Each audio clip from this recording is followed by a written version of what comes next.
Freedom Radio Hour. Live on Capital Radio 91.6 FM. All right, everybody. Welcome to another edition of the Freedom Radio Hour. I'm your host, DJ Adam Cruz, and I have my fantastic co-host. What up, beautiful people? Eddie Nicholas here. Welcome to Capital Radio 91.6 FM, the Heartbeat of Sudan. Boom, boom, boom, boom. What do we have going on today in the music news world today, Mr. Cruz? I just feel very lucky to be here. First, let's let our viewers and listeners know that not just only great music, but here at the Freedom Radio Hour, you get your music business news and trends from around the globe. So excited to be here, letting everybody know whether you're a music enthusiast, a producer, a singer, songwriter, you just want to bone up on your music business knowledge. This is the show for you. Freedom Radio Hour is here every single week to give you just that. All right, so there's a lot of news happening right now. I always every week I'm like, I don't know where to start, but this week it's a little bit tricky. But I will start this way. You know, there's been a recent report that came out from this global research firm. They're called GFK, and what they've done is they've been studying nightlife behaviors, and they've been studying consumers, the people that patronize nightclubs in America. Well, they've just published their findings, and there's been a sharp decline in the attendance of nightclubs around the country. Over the years, you've seen a sharp decline. These are, right now, the demographics that they're always targeting, nightclubs in general, tend to be the 21 to 38-year-old range. And they tend to be people that are tech savvy and are boned up on their social media. Who do you think is to blame for the decline in all of these attendances? What do you think is the section of population that they're talking about? Well, if you're talking about my age group, you know, we're above that demographic that you're talking about, but we are our own demographic. The plus club. What they're basically calling it is the millennials. They're blaming millennials. Yeah, you know what? We spoke about that briefly last. I said, well, what in the world is a millennial? Because when I hear about millennials, I think about time. I don't think about these young 20-something hipsters and all this type of nonsense. Well, basically what it is, millennials are those individuals born between 1977 and 1994. Evidently, they represent a certain demographic, and they're key for nightclub because they have more expendable income, they're young, they're into experiences over buying material things. So you think on the surface they'd be ideal for nightclubs, but they're not going to nightclubs. Well, because they're getting old. Well, these are young though. These are the 21s to the 38-year-olds now. These are the people that's supposed to be the ones that go to the clubs. But even those, they're saying, are not going to clubs. It's not just in the U.S. In the UK, they have a deteriorating nightclub scene. They used to be the Mecca in the UK, but now they're seeing dropping numbers, and even the live band scene is dying too. Well, you know what threw me up when you threw the year 1974 in there? Oh, no, 1977. Yes. Okay, okay. Well, that's 1977. You know, to me, the 70s are still you're still old. I thought you were going to say the 70s were a blur. No, the 70s were not a blur. But, you know, continue on. I want to see what's going on. So the question becomes, why aren't millennials patronizing nightclubs? Drinks cost too much. Well, there's 9 reasons. And you know what? You hit one of them right on the head. Overpriced drinks. What else do you think some of the reasons might be? Well, I don't think you should ever have to tip anybody when you go into the bathroom. All these little extra little things that, you know, they want to do to make your nightclub experience costly. Yes, well, they basically broke it down to about 9 reasons. One is definitely the overpriced drinks. Another is rude staff. Yes. Another is long lines. Then you have overpriced cover charges, expensive because a lot of the more mega clubs in the area tend to be upwards of $30, $40, $50. Which is crazy. It is crazy. And they want you to buy service. They're trying to have you buy a bottle service. Yes. Which is expensive. Very expensive. But also, they said there are better ways to discover new music. You know, like those that are older than that time, that age group, they used to go to nightclubs as a way to discover new music. Millennials now, with the advent of cell phones and social media, they don't need to go to nightclubs to discover new music. So that's another reason. Yeah, they can sit on their phone and pull it up. That's right. And most of the people that they're surveying saying that there's an inability to have a conversation at a nightclub. See, you and I don't care about that. We want to hit the dance floor and dance all evening. But what they're basically saying is that when they're surveying these millennials, that they want to find a place where they can, if they're going to spend their money for the experience, they want to be able to have a conversation. They want to be able to avoid long lines. They want to have faster bar service because they complain that the bar service is too slow, and they don't want to be pushed around in a crowded atmosphere. Now, in the advent of the social media and all this gadgetry, you don't want to be bumped around, evidently, according to this millennials. Let's take a break, but we're going to ponder this. What does this mean now for the future of not only nightlife, but the way that we go to live events? You know, this is kind of like the last hurrah, if you will, for us musicians. We want to be able to make money from live gigs since we can't depend on the download dollar. But what if millennials aren't going to the nightclubs to begin with? We'll take a break. Where? 91.6 Capital Radio. Freedom Radio Hour, y'all. Freedom Radio Hour. Live on Capital Radio 91.6 FM. What up, beautiful people? Welcome back. My name is Eddie Nicholas, and we're so glad that you joined us here on 91.6 FM Capital Radio. I'm here with my host, Mr. Adam Cruz, and we're live and direct on the Freedom Radio Hour, your number one business news and trends from around the globe. All right, so I want to get back to what we were talking about, just finishing up the story about millennials. Those are individuals that were born between 1977 and 1994. They're our target demographic for most nightclubs and vendors around the globe, and the U.S. and the U.K. have experiencing sharp declines in terms of attendance at these venues. Why? We've been laying out about 9 reasons. In short, it's basically these millennials are different. With that gadget in front of you, they have different options now. They'd rather stay at home and catch up, binge watch some Netflix. They'd rather go to a restaurant, have a conversation somewhere, instead of going to loud, crowded atmosphere like a nightclub. And also, nowadays, clubs have had to upgrade their systems dramatically because millennials don't want the basic setup that dominated the style. It was usually a big dance floor, hopefully made out of wood floor, with a DJ and some basic lights. That's not the way it is now. Now, millennials want more for their dollars. So if they're going to pay an expensive cover charge, they want things like LED lights or staging that goes up and down the walls but in a blink of an eye, you could feel like you're in a rainforest. So some of these clubs get very elaborate with their LED technology to give you the simulation that you're somewhere else. And that's what these millennials, if they're going to spend that kind of money, they want like a live concert, Cirque du Soleil. Yeah. Picture Cirque du Soleil at a club. They want kind of that. I would picture that too if you charge a $30 entrance fee. At least. Or $10 a pop, if not more. And you know, some of those events require you to pay for a bottle, which could be upwards of $200-300, if not more. Well, moving on, millennials are not only taking over the discussion in terms of nightlife, they're also taking over the discussion about how we access our music. You know, for a long time we've been talking here at the Freedom Radio Hour about the streaming wars and what's going on. How these companies like Tidal and Spotify and Apple Music are dying for your $10 a month, and they'll do anything. Excuse me.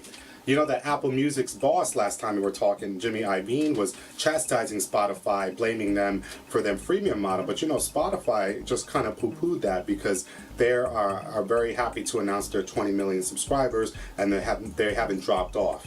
And also, recent reports, like I told you last time, suggest that Apple Music's users, after their trial period, because they give you like 3 months, you can sign up for free, after which they'll charge you. Those more than 40% are dropping off after the trial period, so they're not sticking on. So Apple Music has some big problems, especially now with the following story. You know that right now there's a product out there where you could download something on your computer, run the program, and you could search for any song that your heart's desires. And what it does is it searches your YouTube, your Spotify, SoundCloud, all from one search engine. Additionally, while it's pulling up that stuff, it also pulls up all of the pirated sites that feature your title. So if you search Eddie Nicholas, not only will you get Eddie's material that exists on Spotify and YouTube, for example, you'll also get the places in which, the instances in which Eddie's material appears on pirated sites. So to me, I kind of look at that a little how Pirate Bay worked. Remember we talked about the Pirate Bay, which was like this way in which you could crawl and search for all these pirated sites for movies and such? Well, nowadays, Pirate Bay has been dismantled, and in comes for movies and TV shows a product called Popcorn Time. Same thing. You download the program. You can search your favorite TV shows and such, and they're all available for free. The company, they're called Oris. They finally launched publicly, and don't you know, not but a few days later, they were sued by all the big record labels because the record labels got wind of the fact that Oris had this client, a software client that allowed for searching not only legit material but pirated material, which I find it so funny. You know what I think the biggest elephant in the room is? First of all, we're not talking about an app. We're talking about a program that you need your computer to download. But I feel like we're only a hop, skip, and a jump from. I bet you it exists now. We need to ask somebody really. Well, isn't that what Google does? Yes, but what the difference is, this company, Oris, they're responding to the lawsuits by saying, look, we're not hosting any of the pirated material. We're not hosting any material at all. We're simply a search engine like Google. They're saying. Yeah. But they're saying, don't come for us if we can pull up pirated material. We're just simply a service that allows you to play it. They're trying to be an iTunes. They want you to give you the ability to use it like a library, organize your material, and then you could just pull up whatever you want. They're trying to be new with it. The problem that they're seeing is that the record labels feel like this is bordering on copyright infringement because you're essentially being like a Pirate Bay. You could crawl illegal material and legal material. And there's a big problem. When you do that using this Oris service, it's ad-free, so it circumvents the ad. So there goes our little a fraction of a penny per stream that we count on, because now it's been lopped off by simple services like Oris, who have a way to get around the advertisements. Because we depend on that. And again, I should say, these record companies got a lot of nerve. I wanted to interject because I understand where you're coming from, that we have been on the shortest end of the stick forever. But I do want to say this. I am really excited about a product like Oris. Why? Because if it's this easy to find a central place to pull up all the pirated material, don't you think we could use that database to then monetize those websites so we could see some money? Don't you think this might be an opportunity for us? And I also think the big elephant in the room is, wow, none of these streams are secure. No, none of them. None of them. Your claim, Tidal and Apple Music together claim exclusivity because Apple Music got Taylor Swift after she pulled her catalog from Spotify. She went over and signed with Apple Music. Now you can get her album just from Apple Music. So they're basically building the subscriber base based on these exclusive deals. Sign with us, you'll get down with Taylor Swift. Sign with us, you get Beyonce before anybody else. So they're hoping that works for them as a model. But there's no such thing as exclusivity. We talked about how Tidal put up a brand new Beyonce and Rihanna song and they quickly snatched it down and put it up on YouTube. So I think that all of these services are telling what we need for the industry to know about, which is that these streams that you're putting together and hoping that we can make a lot of money over time from, they're not secure enough. It's too easy to still pirate it and too easy to get the product for free, whether it's not just the music, but TV shows and movies. I want to take a break. We're going to talk about one more story, and I want to discuss with you, have you had a chance to think more about this discussion we've been having regarding technology and culture? I'm going to talk a little bit more about that in the next break. Where? Capital Radio 91.6 FM, the Heartbeat of Sudan. Freedom Radio Hour. And we're back live on Capital Radio 91.6 FM, the Heartbeat of Sudan. You're in the zone right now at the Freedom Radio Hour, your number one source for music business news and trends from around the globe. Before we broke, we were talking about what's happening now with companies like Oris. They're a new service that makes it very easy to find and stream music anywhere between SoundCloud, YouTube, Spotify, and more. But what they discovered now, the record companies around the globe, is that not only can Oris pull up all of that juicy content, but they can also pull up all of the pirated material that references that search. So we were talking about, I was thinking this could be an opportunity for us to finally get ahead of the technology a bit and work with a company like Oris, to then track our pirated material. Why? Because I think we start to get an idea of, number one, the current piracy landscape, and two, we could start to see if we can get some money out of that. Because if our money is floating out there and it's as simple as searching in a database, couldn't we start? Isn't that on the right path to getting us some more money? What do you think? Well, first of all, isn't that what we pay our dues for ASCAP, BMI, and all of them to do? You know, if it's a matter of a case of being able to pull up something pirated, then they should be on the case collecting our money. I feel that way too. After all this money that we're making them and then them collecting on our behalf, they haven't developed any technology, not just to be able ASCAP. to track that. Right. Not ASCAP, nor BMI, nor CSAC. None of them seem to have been publishing anything with regards to what they're going to do to collect income that's suspended, that pirated income that we don't see. The income that illegal streaming that's happening online now that circumvents the advertisement. The very thing you guys say, record companies, that is what we need in order for us artists to make money from the streaming. So I feel like that's telling of how unsecure this whole situation is. We're going to look further and see what's going on with that. I want to talk about what we were talking about last time with regards to Jimmy Iovine. He's the boss at Apple Music. Amongst the many things Who's he already said. a billionaire, mind you. Yes, several times over. Besides his scathing comments against Spotify and their freemium model recently, he also talked about this problem where we have utility, meaning technology, meaning culture. So culture and technology. What he's suggesting is that Apple Music is the one service that is really trying to marry those two ideas. Now, don't forget the history of the way utilities like streaming happened was as a way, in part, to deal with piracy. When Spotify came up with their freemium model, and you could search anything between Spotify and YouTube, you could search anything for free. That really curtailed and marginalized piracy.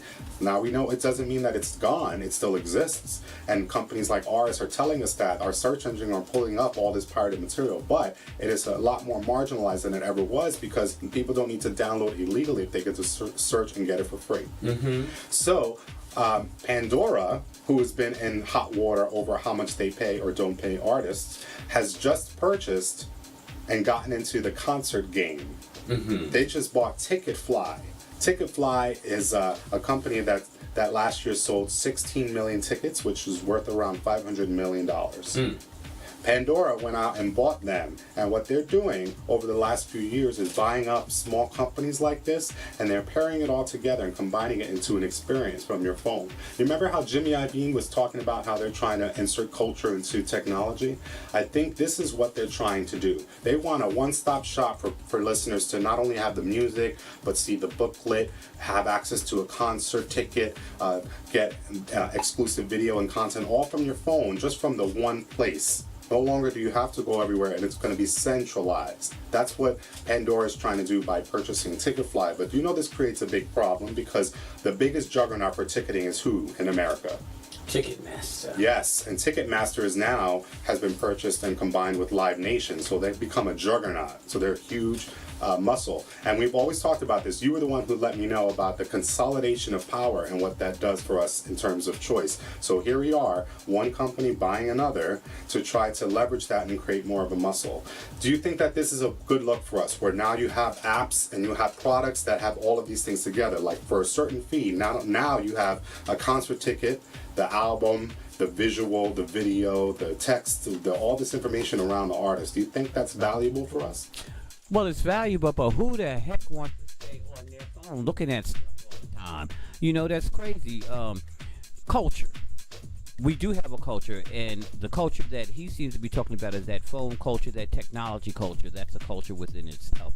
But again, what happens to our and I'm gonna call it our way of living. Our way of living starts to change because now we become too tech savvy and we become far and distant away from things that are natural around us. Right. You know, so we have to be careful when we start talking about all this technology invading us and apps this and apps that, because all we become is a number and a target for somebody to go after to try to get our money. Well, that's what Pandora has been preaching. You know, they bought these companies that are essentially data systems that they're buying. They're buying one, it's called an artist marketing platform, where you have an ability to search the songs that are most popular on Pandora and where they're most popular. Additionally, they purchased another company called Next Big Sound.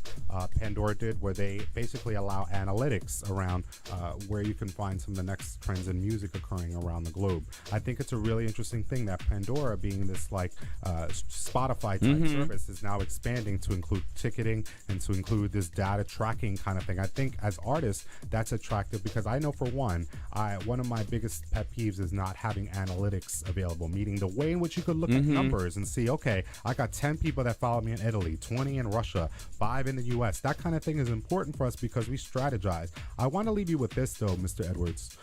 Edward Nicholas.